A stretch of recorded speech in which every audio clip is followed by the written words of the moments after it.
বাবা, এখন আবার মা ফোন করছে। হ্যাঁ মা বলো। হ্যালো। এমনিতেই এত লেট হয়ে গেছে, তার মধ্যে তুমি এখন আবার ফোন করছো? কাল রাতেও তো তোকে অনেকবার ফোন করেছিলাম রে মনা, তুই তো একবারের জন্য আমার ফোনটা তুললি না। আর সকাল হতেই বলছিস বেরিয়ে যাচ্ছিস। আচ্ছা, তুই যে বাইরে একা একা থাকিস, কখন কি খাচ্ছিস কি করছিস আমি তো কিছুই জানতে পারছি না। আচ্ছা, আমার কি চিন্তা হয় না? কালকে অফিসে একটা আর্জেন্ট মিটিং ছিল।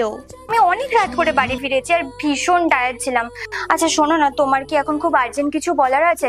নাহলে প্লিজ মা এখন ফোনটা রাখো, আই এম গেটিং লেট। আমি তোমাকে রাতে এসে ফোন করি। ঠিকই বলেছিস, সময় এত সহজে সত্যি পাওয়া যায় না।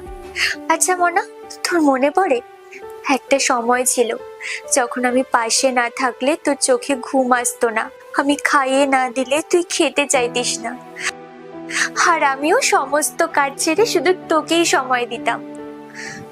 আর এখন? হ্যাঁ মা, তুমি ঠিকই বলেছো, মারা না এরকমই হয়।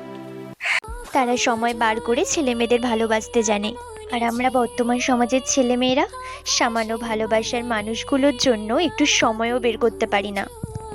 আচ্ছা শোনো, আমি চেষ্টা করছি খুব তাড়াতাড়ি তোমার কাছ থেকে কয়েকদিনের জন্য ঘুরে আসার। আর হ্যাঁ, আমি তোমাকে খুব ভালোবাসি মা। আমি জানি রে মোনা, তুই আমাকে খুব ভালোবাসিস। আচ্ছা, অফিসে গিয়ে খাবারটা খেয়ে নিস। ঠিক আছে, আমি এখন রাখছি। হ্যাঁ, আমি রাতে এসে কল করব।